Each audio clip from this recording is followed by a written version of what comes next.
Shalom, selamat siang Bapak Ibu Saudara yang kekasih di dalam nama Tuhan Yesus Kristus. Di tengah acara selalu ada solusi. Kami bersama tim para pendoa akan membawakan acara doa mendoakan. Jika Bapak Ibu Saudara sekalian yang pada saat ini mengalami kesulitan hidup, sakit penyakit, dirasuk roh-roh jahat, kesulitan ekonomi, keadaan rumah tangga keadaan yang tidak menyenangkan, silakan Bapak Ibu berkonsultasi di dalam acara solusi ini, di dalam nomor-nomor yang tertera di bawah ini. Kami akan selalu memberikan jalan keluar dalam doa mendoakan di dalam acara solusi ini. Sebagaimana dikatakan dalam nas Alkitab, dalam Amsal 4 ayat 23 dikatakan, jagalah hatimu dengan segala kewaspadaan, karena dari situlah terpancar kehidupan. Sebelum Bapak Rev Dr. Gunadi akan memberikan pencerahannya, mari kita sama-sama berdoa terlebih dahulu. Bapa Surgawi, di dalam nama Tuhan Yesus Kristus, di dalam acara selalu ada solusi.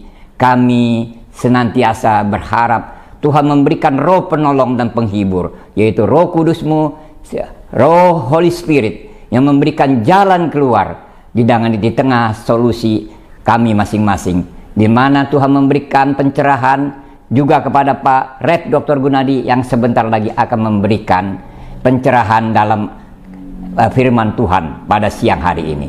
Kiranya Tuhan senantiasa melindungi kami semua. Haleluya. Amin. Shalom Bapak Ibu yang terkasih di dalam Kristus. Tema hari ini adalah Tuhan mencipta manusia untuk tujuan memuliakan Tuhan dan menikmati Tuhan. Ada 4 langkah yang kita harus jalankan. Yang pertama, Tuhan mencipta manusia untuk tujuan menguasai dunia ini, mengelola dunia ini, serta mengembangkan dunia ini. Di dalam Kejadian 1 ayat 26 berfirmanlah Allah, baiklah kita menjadikan manusia menurut gambar dan rupa kita, supaya mereka berkuasa atas ikan-ikan di laut dan burung-burung di udara dan di atas ternak dan atas seluruh bumi dan atas segala binatang melata yang merayap di bumi. Jadi pada waktu Tuhan mencipta manusia, sebelum manusia dicipta, alam semesta dicipta dulu. Jadi alam di semesta dicipta untuk menyenangkan manusia, sehingga manusia seharusnya berterima kasih kepada Tuhan, ya. Jadi manusia di tengah-tengah, Tuhan di atas, alam cipta di bawah, ya, karena manusia menguasai alam cipta ini untuk dikembangkan. Namun di tengah perjalanan, saudara, ya, manusia ini jatuh ke dalam dosa, yaitu Adam dan Hawa, sehingga manusia tidak diperkenan oleh Tuhan dan akhirnya diusir dari Taman Eden, lalu masuk ke dalam dunia planet bumi. Apakah itu dosa? Dosa itu adalah sesuatu yang merusak, saudara, ya. Merusak alam semesta, membuat kejahatan, membuat penipuan, membuat segala sesuatu yang sifatnya merusak, ya. Yang segala sesuatu yang sifatnya membunuh, menghancurkan, itulah yang disebut dosa.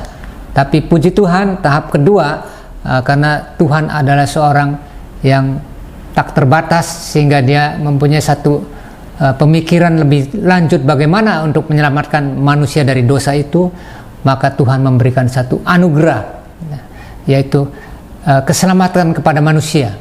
Keselamatan artinya usaha Tuhan untuk mengembalikan manusia kepada rancangannya seperti semula, ya.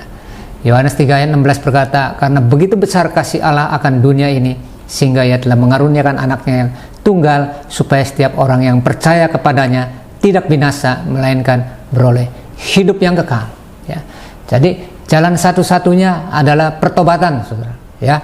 Di dalam bahasa aslinya disebut metanoia, memutar balik 180 derajat, ya, dari satu kehidupan lama kehidupan baru. Kita percaya kepada Yesus Kristus dengan segenap hati, maka saat itu juga kita menerima keselamatan, ditebus oleh Tuhan dari segala macam dosa-dosa kita. Ya. Ada satu ilustrasi itu, mengapa Tuhan datang ke dunia dalam rupa manusia, saudara. Ya. Billy Graham memberikan satu gambaran, ada ilustrasi ratusan ekor semut yang sedang mengalami kekacauan, ya, yang sudah terhilang ke sana kemari ingin dikumpulkan. Salah satu jalan adalah adanya semut lagi yang memberikan satu pertolongan kepada semut lainnya untuk membawa kepada satu jalan yang benar, yang tidak menyesatkan. Demikianlah juga manusia. Kalau manusia itu sudah tersesat, satu-satu jalan adalah Tuhan mengirimkan anaknya yang tunggal, Yesus Kristus, sebagai manusia untuk membawa anak-anak yang tersesat ini, yang terhilang ini, ke jalan yang benar, ke jalan yang lurus, yang sesuai kehendak Tuhan. Itulah yang disebut penebusan dosa, saudara. Ya. Yang ketiga adalah menikmati Tuhan. Di dalam Mazmur 16 ayat 11, Engkau memberitahukan kepadaku jalan kehidupan, di hadapanmu ada sukacita berlimpah-limpah, di tangan kananmu ada nikmat senantiasa. Yang pertama, Tuhan memberikan jalan hidup, saudara. Ya. Anda apabila jalan hidup buntu, tidak tahu mau kemana, jangan dengan kekuatan sendiri, saudara. Berserahlah kepada Tuhan, berdoalah kepada Tuhan Yesus Kristus, Dia akan memberikan jalan hidup. Yang kedua, Tuhan akan memberikan sukacita yang berlimpah-limpah, saudara. Ya, yang mungkin dunia tidak bisa berikan kebahagiaan, tapi Tuhan akan memberikan sukacita yang berlimpah-limpah. Asal saudara percaya kepada Tuhan Yesus, maka Tuhan akan mengirimkan Roh Kudus untuk mengirimkan pada saudara menjadi hati yang sukacita berlimpah-limpah.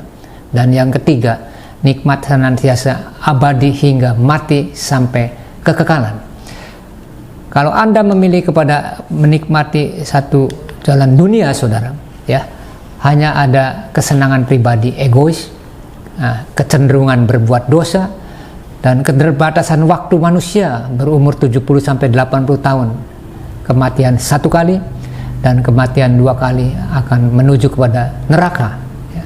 Beberapa contoh, banyak para pengusaha, selebritis, dan lain-lainnya yang dalam keadaan putus asa, dalam keadaan terjepit, jiwanya kosong, ya, hopeless, tidak tahu jalan keluar. Sudah diberikan nasihat tapi tetap masih menolak, ya, maka saudara akan berjuang sendirian dan tidak ada yang menolong. Ya. Contohnya kita melihat Marilyn Monroe, ya. Permasalahannya yang menyangkut karir maupun kehidupannya menjadi semakin memburuk dan rumit. Kehidupan Marilyn Monroe berakhir mengesankan. Dia ditemukan tewas bunuh diri karena overdosis meminum obat tidur. Dan dokter pribadinya menemukan selai kertas yang kosong, yang ada tulisannya hidupku hampa dan hidupku kosong. Itulah, saudara, ya, kalau kita menikmati kehidupan yang fokusnya kepada egois diri pribadi dan keuangan, kedudukan, ya, tetapi tidak memiliki satu jalan keluar dan tidak berharap kepada Tuhan, sehingga akhirnya kematiannya nyaris bunuh diri. Ya. Saudara yang kasih di dalam Kristus, bahwa langkah ketiga adalah hidup dalam kasih. Ya. 1 Korintus 13 ayat 1, sekalipun aku dapat berkata-kata dengan semua bahasa manusia dan bahasa malaikat, tetapi jika aku tidak mempunyai kasih, aku sama dengan gong yang berkumandang dan canang yang gemerincing, saudara. Kasih inilah adalah dasar fondasi utama untuk merubah hidup saudara menjadi hidup yang bermakna. Ya. Kebahagiaan dan kesuksesan itu akan menyusul jikalau Anda fokus kepada hidup yang bermakna, hidup yang berguna kepada sesama manusia dan kepada Tuhan. Dengan melalui jalur kasih, peduli kasih, ya. kejarlah hidup yang bermakna dulu, maka bonusnya saudara akan mengalami kesuksesan dan kebahagiaan. Tapi sebaliknya, kalau Anda fokus kepada kesuksesan dan kebahagiaan, tetapi hidup bermaknanya dihilangkan, saudara tidak akan ketemu, saudara. Ya. Jadi kejarlah hidup bermakna dengan dasar kasih, mengasihi Tuhan dan mengasihi sama, maka saudara akan menjadi penuh dengan kehidupan yang bermakna. Langkah selanjutnya adalah kebenaran di dalam Roma 3 ayat 23 dan 24. Karena semua orang telah berbuat dosa dan telah kehilangan kemuliaan Allah, dan oleh kasih karunia telah dibenarkan dengan cuma-cuma karena penebusan dalam Kristus, saudara yang kasih.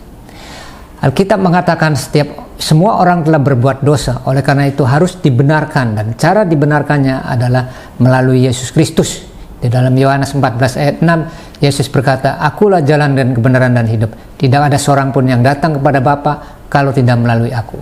Ya. Jadi landasan selanjutnya adalah Anda harus menjadi orang benar, saudara. Dan orang benar di masa depan hidupnya tidak akan meminta-minta. Alkitab menjamin, saudara. Ya. Orang yang benar selalu hidupnya lurus, jujur, transparan, tidak berbohong, dan memiliki integritas. Langkah selanjutnya adalah damai sejahtera, ya. Yohanes 14 ayat 7, "Damai sejahtera kutinggalkan bagimu, damai sejahtera kuberikan padamu, dan apa yang kuberikan tidak seperti yang diberikan oleh dunia kepadamu. Janganlah gelisah dan gentar hatimu. Tapi barang siapa minum air yang akan kuberikan kepadanya, ia tidak akan haus untuk selama-lamanya. Sebaiknya air yang akan kuberikan padanya akan menjadi mata air di dalam dirinya, yang terus-menerus memancar sampai pada hidup yang kekal."